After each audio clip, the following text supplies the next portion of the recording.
l'informazione locale con il giornale radio trasmesso dalle sedi regionali della RAI.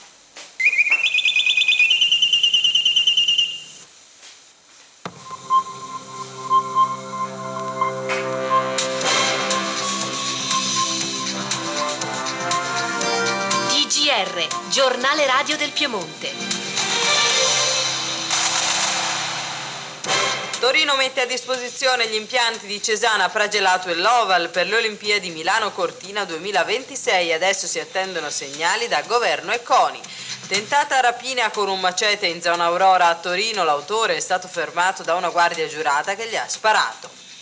A Nizza Monferrato dopo 10 anni riparte il cantiere del nuovo ospedale della Valle Belbo, dalla regione 57 milioni di euro di investimento.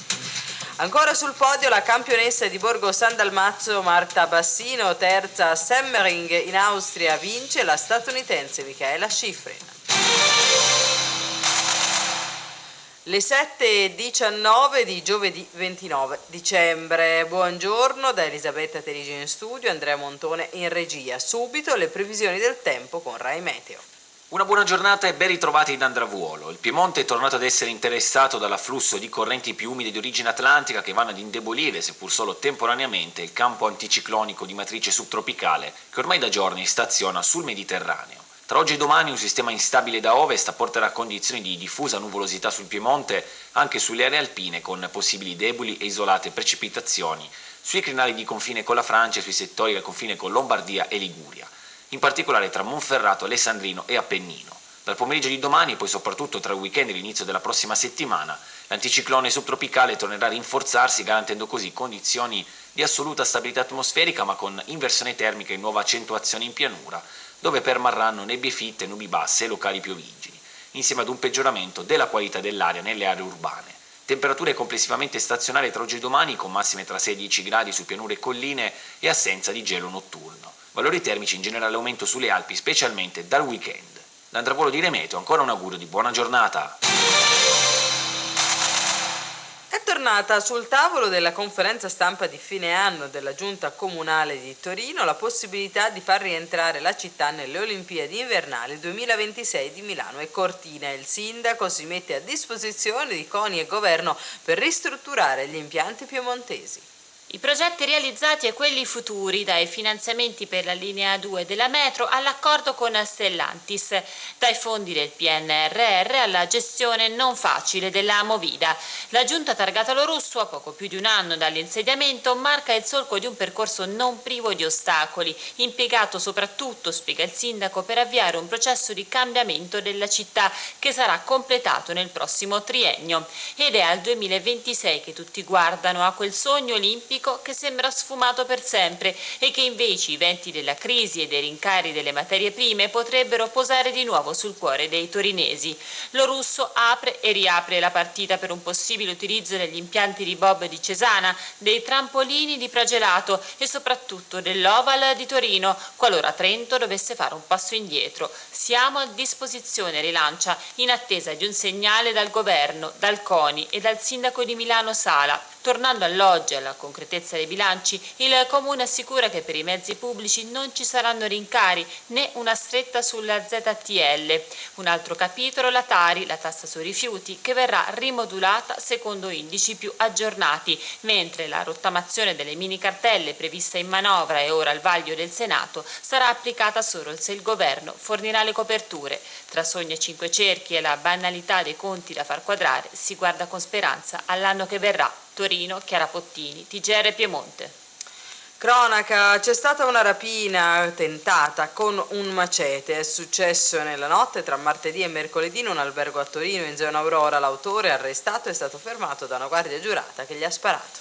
Era l'una di notte quando il rapinatore è entrato nell'albergo di Via Cecchi, quartiere Aurora. Armato di un macete, ha minacciato il personale alla reception, voleva i soldi e li voleva subito. Poi l'intervento della guardia giurata che presidiava l'ingresso. Gli ha intimato di posare l'arma, al suo rifiuto ha estratto la pistola d'ordinanza e gli ha sparato alle gambe. Infine lo ha disarmato e ha chiamato la polizia. È la tentata rapina andata in scena nella notte tra martedì e mercoledì a Torino. Autore un italiano, 40 anni, residente a Novara, ora in arresto all'ospedale San Giovanni Bosco per le ferite riportate, non gravi. Con lui ci sarebbe stato un complice riuscito a fuggire. Gli investigatori della questura di Torino stanno visionando le immagini dell'impianto di videosorveglianza dell'hotel per identificarlo. Un tema, quello della sicurezza, centrale nel quartiere torinese, spesso interessato da episodi di spaccio e violenza. Episodi di questo genere sviliscono il grande lavoro quotidiano di associazioni e comitati, commenta Luca Deri, presidente della circoscrizione 7, di cui fa parte Aurora.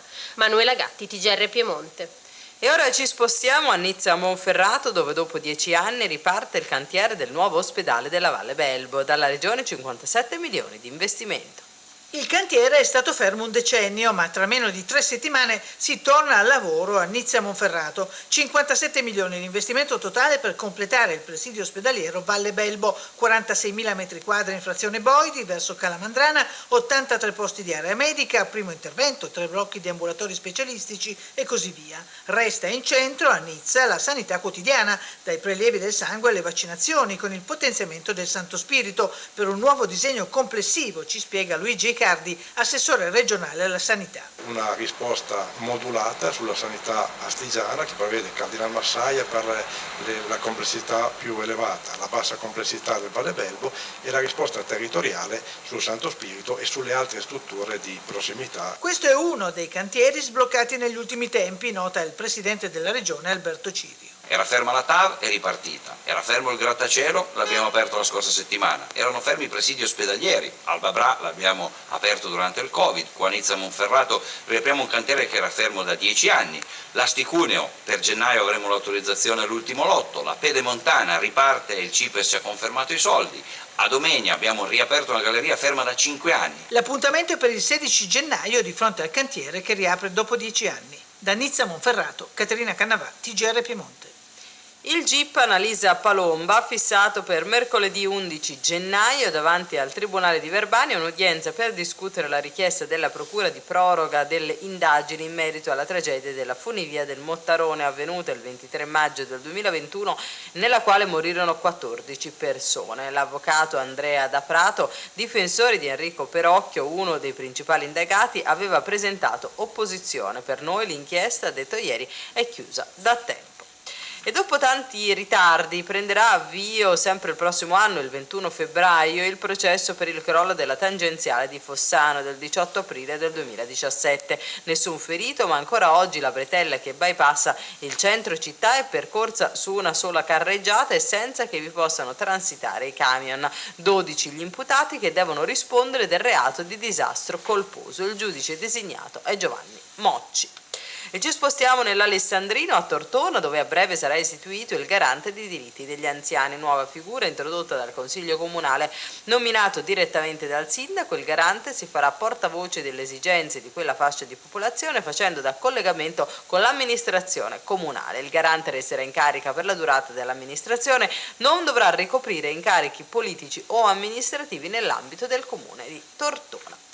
E in occasione del 65esimo anniversario della trasmissione RAI alla ricerca di cibi genuini, Viaggio nella Valle Po, a Torino un incontro sulla figura di Mario Soldati, storico narratore del gusto. Perché viaggiare, che cos'è viaggiare? Viaggiare è conoscere luoghi, genti, paesi. E qual è il modo più semplice, il modo elementare di viaggiare? Ma è di mangiare, di praticare la cucina di un paese dove si viaggia. Tra gli scrittori del Novecento italiano, Mario Soldati è l'unico che abbia amato esprimere costantemente sempre la gioia di vivere, non il piacere ma la gioia appunto.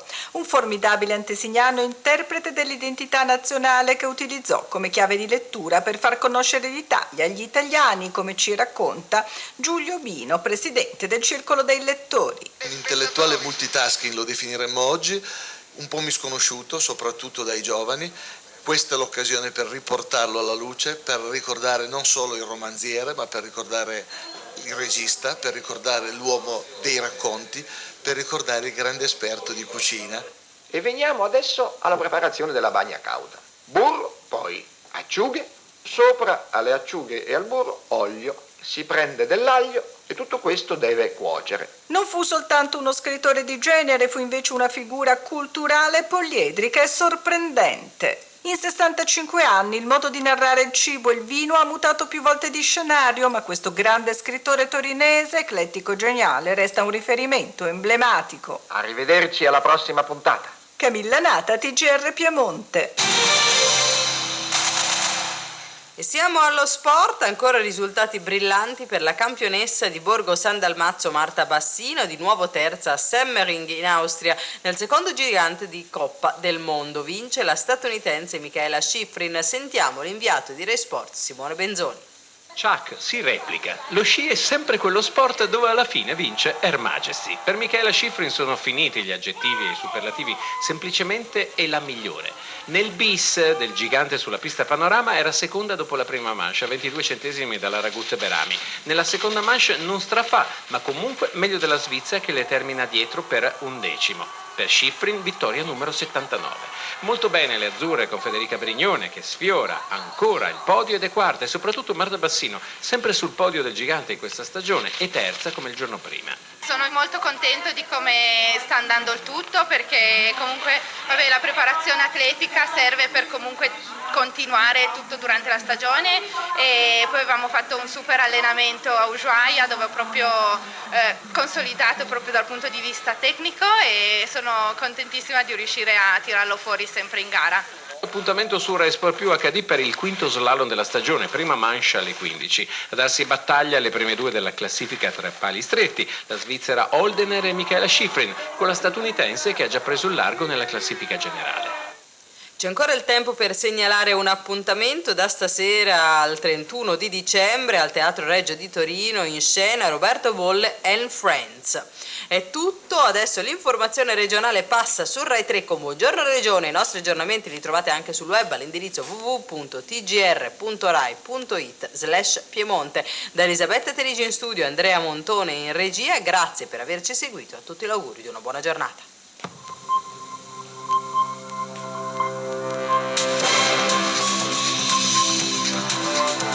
Abbiamo trasmesso TGR, Giornale Radio del Piemonte.